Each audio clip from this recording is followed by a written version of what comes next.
नमस्कार दोस्तों, मैं हूं आपका दोस्त रोहिताश यादव। कुछ आपके सवाल टैक्स को लेके बहुत ज़्यादा लोगों में टेंशन बढ़ गई है। क्यों? क्योंकि 31 तारीख आपकी बिल्कुल आपके करीब आ चुकी है। शायद इसीलिए टैक्स के बारे में ज़्यादा सवाल हैं, उनको मैं क्लियर करने की कोशिश करता हूं। बाकी मैं कोई फाइनेंशियल एडवाइजर नहीं हूं। कोशिश करूंगा कि आपकी सारी प्रॉब्लम्स को दूर कर सकूं और मार्केट में क्या चल रहा है और कुछ थोड़ी सी माइनिंग की अपडेट्स हैं। चलिए वन बाय वन सबको कवर करते हैं। अच्छा लगे तो लाइक सब्सक्राइब जरूर कीजिए। पहले लेते हैं जो आपके सबसे ज़्यादा सवाल है टैक्स को लेकर। बिल्कुल होता भी है, क्योंकि देखिए जब 31 मार्च जब नजदीक आती है, वैसे देखिए टेंशन थोड़ी सी बढ़नी शुरू हो जाती है। और मे भी मुझे लगता है जो मार्केट में आप एक साइड पे मूवमेंट देख रहे हो 70,000, ये जो बीटीसी यहां पर घूम रहा है, इसके ऊपर ज्यादा जाता नहीं और इसके नीचे ज्यादा जाता नहीं। इसलिए मार्केट एक बिल्कुल वो कहते हैं, आप यहां थोड़ा सा ये मान सकते हैं कि बोरिंग टाइप का। बाकी बुलिश सब कुछ है। आप ये कहो यहाँ कुछ नेगेटिव हो गया है या कुछ नेगेटिव चल रहा है, ऐसा नहीं है। थोड़ी बहुत न्यूज आती है तो उसमें हल्का सा वही $1,500 का अप एंड डाउन हो जाता है। बाकी बहुत ज्यादा कुछ भी नेगेटिव नहीं है। ये तो है मार्केट का हाल। लेकिन टैक्स देखिए साहब, मैंने आपको पीछे एक टैक्स का भी बहुत रिसेंटली वीडियो बना के दिया है। उसमें भी कहा था आपको जो है 1 अप्रैल 2023 और 31 मार्च 2024 ये पीरियड है पूरा एक साल का, जिसको हम फाइनेंशियल ईयर बोलते हैं। इसका पूरा डाटा आपको निकालना है। अब निकालना कहां से? ये जिस जिस एक्सचेंज को आप यूज करते हैं वहां से पूरी ट्रेडिंग हिस्ट्री निकल आती है। आप वहां से निकाल लीजिए। अगर कोई इस तरीके से नहीं देता है तो आप उस एक्सचेंज को मेल कर सकते हैं। बाकी आपने अगर लिखा हुआ है तो एक अलग बात है, वरना लिखेंगे कि आप आजकल सब एक्सचेंज प्रोवाइड करा रहे हैं तो आप वहां से ले सकते हैं। अब देना कब है, कैसे देना है? तो मेरे भाई देखिए यहां एक चीज और भी है। बहुत से लोग कहते हैं सर हमने प्रॉफिट तो लिया लेकिन हमने विड्रॉ नहीं किया। मेरे भाई यहां दो सवाल है। एक होता है कि प्रॉफिट लेना, दूसरा होता है कि हमने विड्रॉ ही नहीं किया। तो यहां पर आप थोड़ा समझने की कोशिश कीजिए। अगर आपने इंडियन एक्सचेंज का यूज किया है, ध्यान रखिएगा, इंटरनेशनल एक्सचेंज की बात नहीं कर रहा हूं, मैं इंडियन एक्सचेंज की बात कर रहा हूं। अगर आपने इंडियन एक्सचेंज का यूज किया है और वहां पर आपका अगर टीडीएस कटा है, चाहे आपने विड्रॉ लिया या नहीं लिया, आपको टैक्स देना पड़ेगा।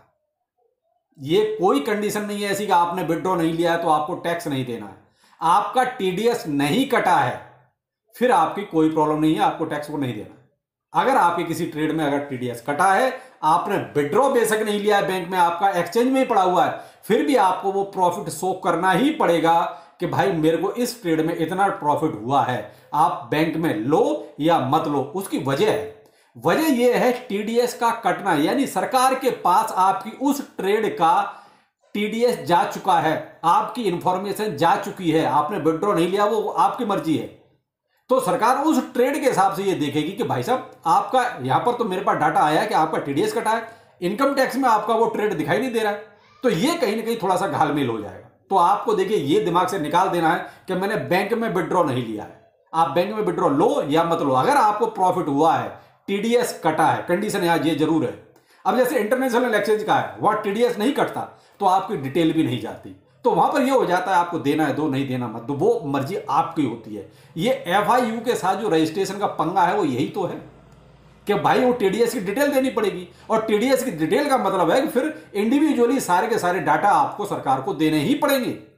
तो यह इंटरनेशनल एक्सचेंज और इंडियन एक्सचेंज में यह फर्क हो जाता है कि अगर आपका टीडीएस कटा तो आपको प्रॉफिट पर टैक्स देना ही देना है, चाहे आप विड्रॉ करो या ना करो। तो आपके साथ ये प्रॉब्लम्स भी सॉल्व हो गई होगी कि जो लोग कहते हैं सर हमने विड्रॉ नहीं लिया बैंक में, बेशक प्रॉफिट हुआ है, भाई इसका कोई वो नहीं है, कोई मतलब नहीं है। आपका टीडीएस अगर नहीं कटा है तो कोई बात नहीं, फिर आप नहीं दे सकते, कोई दिक्कत नहीं है। तो यहां वही कहते हैं सरकार के पास जो डाटा पहुंच गया उसका हिसाब तो आपको देना ही पड़ेगा। बाकी देखिए मैंने कहा ना कि मैं कोई सीए नहीं हूं, ना ही कोई फाइनेंशियल एडवाइजर हूं, लेकिन फिर भी आप अपने सीए से फिर भी कंसल्ट करें, ज्यादा बेहतर रहेगा। अब कब तक? तो देखिए 31 मार्च तक तो ये पूरा डाटा हो गया, ठीक है। आपको जुलाई 2024 तक का टाइम मिलता है। सरकार समय समय पर इस डेट को और बढ़ाती भी रहती है। तो ऐसा कुछ हार्ड एंड फास्ट नहीं है कि आपको 31 तारीख आ गई तो टैक्स आपको कल ही देना है। बिल्कुल नहीं साहब, कोई प्रॉब्लम नहीं है। आपको जुलाई में कहीं जाके 31 जुलाई तक का भी टाइम मिलता है, कई बार सरकार अक्टूबर तक भी बढ़ा देती है, ये डिपेंड करता है सरकार पर। लेकिन फिर भी आपके पास अभी बहुत टाइम है, जुलाई तक का तो टाइम है ही। तो इसलिए टेंशन लेने की बात नहीं, आप इजीली अपना आराम से डाटा निकालिएगा। उसके बाद फिर आप जाके कहीं भी जो भी आपको आईटीआर फाइल करना है आप कर सकते हैं। उसकी भी कुछ अलग अलग लिमिटेशंस वगैरह हैं, तो वो सारी सीए आपको बता देगा। मैंने आपको एक जनरल सी चीज बता दी कि आपको कहां क्या करना है।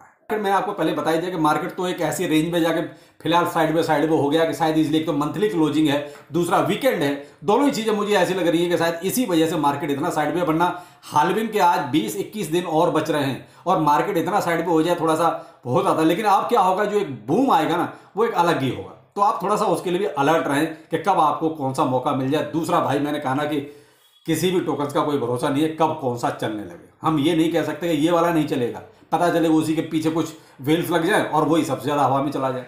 तो भाई ये क्रिप्टो में किसी को नहीं पता कि कौन सा टोकन कब चलने लग जाए। आपके पास जो भी होल्डिंग है संभाल के रखिए, वक्त बहुत बढ़िया और अच्छा ही आने वाला है, क्योंकि हाल्विंग के कुल 20-21 दिन बचे हैं बस।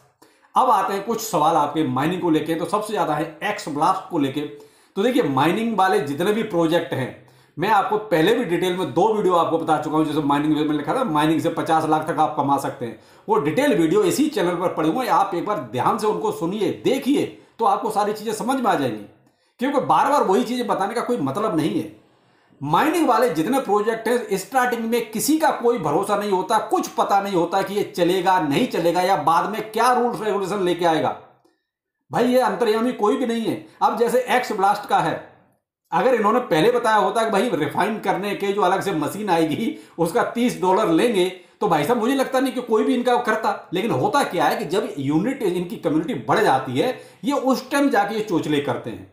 तो भाई देखिए माइनिंग करते रहिए, अच्छा लगे तो करिए, नहीं अच्छा लगे तो छोड़ दीजिए। आपके घर से कुछ नहीं जा रहा है, आपकी मर्जी है, आपको रिफाइन मशीन लेनी है ले लीजिए, नहीं लेनी एक्स ब्लास्ट को छोड़ दो। बात सिंपल सी है। ऐसे एथीन वाले हैं, एथीन वालों ने देखिए स्टार्टिंग में क्या था, कुछ भी नहीं था, बाद में फिर प्रीमियम पैकेज आया, फिर उसके बाद ब्रॉन्ज आया, फिर आया सिल्वर आया, अब उसके बाद वो गोल्ड भी ले आए। तो भाई बाद में कुछ नहीं पता कि बाद में ये क्या करने वाले हैं, ये तो स्टार्टिंग की बात है। अगर वो कहते हैं स्टार्टिंग में ये बता दे तो फिर मुझे लगता है कि प्रोजेक्ट की एक भी माइनिंग प्रोजेक्ट नहीं चलेगा। तो इसलिए भाई ये चीजें स्टार्टिंग में नहीं आती, ये बहुत सिंपल सी बात है। अब रही बात है इसकी, अगर बाई चांस मान लीजिए जैसे आइस का था, एक अच्छा प्रॉफिट दे गया, तो उसी तरीके से लक बाई चांस कोई और बढ़ गया, एक अच्छा प्रॉफिट दे जाएगा। तो इसलिए कहता है हाथ पैर मारते रहिए, इतना ही कह सकते हैं माइनिंग भाई, इससे ज्यादा नहीं कह सकते। कोई भी दूध का धुला माइनिंग वाला प्रोजेक्ट नहीं है जो आपको स्टार्टिंग में ही बता दे कि मैं आपको इतना परसेंट 100% प्रॉफिट दूंगा। ऐसा कोई माइनिंग प्रोजेक्ट मार्केट में नहीं है। आपको बस हाथ पैर मारने हैं, दे गया तो बहुत अच्छा, नहीं दे रहा तो भाड़ में जाने दो, ऐप से हटा दीजिए उसको, बात ही खत्म हो गई। अब बाद में ये कहोगे सर ये तो फर्जी है, आपने क्यों बता दिया। भाई मेरे को कहां पता है, मैं तो बहुत स्पष्ट बोलता हूं कि मेरे इतना खराब तो पूरे यूट्यूब पे नहीं बोलता। अगर मुझे यही पता हो तो मैं आपको सिलेक्टेड एक ही बताऊं ना। भाई मेरे पास, आप तो 2-4 ही कर रहे होगे, मेरे पास 22 प्रोजेक्ट हैं माइनिंग के। पूरा एक मोबाइल में आपको बता देता हूं, ये जो मोबाइल है ना स्पेशल, एक सस्ता वाला मोबाइल, 22 प्रोजेक्ट मैंने इसमें माइनिंग के कर रखे हैं, और केवल माइनिंग ही माइनिंग, इसमें कुछ नहीं। और मैं तो आपको सिलेक्टेड ही बताता हूं कि आपको ज्यादा मेहनत ना करनी पड़े। पहले मैं चेक करता हूं, ठीक है तो ठीक है, तब आपके सामने लेके आता हूं। अब बताइए 22 प्रोजेक्ट में अगर आपको बता दूं इसमें, तो फिर आप तो कहेंगे सर आपने तो हालत ही खराब कर दी माइनिंग करवा के। तो मैं आपको सारे इसलिए नहीं बताता, मेरी जहां कोशिश होती है कि अच्छा है तभी आपके सामने लेके आता हूं। तो ठीक है, बाकी आप देखिए मर्जी आपकी है, आपको रिफाइन मशीन लेनी है ले लीजिए, नहीं लेनी तो नहीं लीजिए, अभी माइनिंग करते रहिए। मैंने ट्विटर पर ट्वीट डाले हुए हैं, अभी उनका कोई रिप्लाई नहीं आया है। आप चाहो तो ट्विटर पर मेरे ट्वीट देख सकते हो, आज भी मैंने उनको ट्वीट किया है कि भाई आपको ये चीज नहीं करनी चाहिए, लेकिन देखते हैं क्या होता है, नहीं कह सकते। अभी तक मैंने भी रिफाइन मशीन एक्स ब्लास्ट में नहीं ली है, जब लूंगा तो आपको जरूर बताऊंगा, लेकिन अभी तक मैंने नहीं लिए। लेकिन माइनिंग में एक्स ब्लास्ट में कंटिन्यू अभी भी कर रहा हूं। हो सकता है बाद में ये कुछ रिबेट दे दें, हो सकता है ठीक है जी हम फ्री ऑफ कॉस्ट जो है रिफाइन मशीन दे रहे हैं, तो अभी कुछ नहीं पता। वो कहते हैं कि सब अंधेरे में तीर मारने वाली बात है। तो आप बस माइनिंग करते रहिए, कोई प्रोजेक्ट अच्छा मिल गया तो एक अच्छा प्रॉफिट मिल जाएगा, वरना कोई बात नहीं, जाने दीजिए, ये तो बस फ्री के सौदे हैं। तो चलिए फिर मिलते हैं किसी नए अपडेट के साथ। नमस्कार।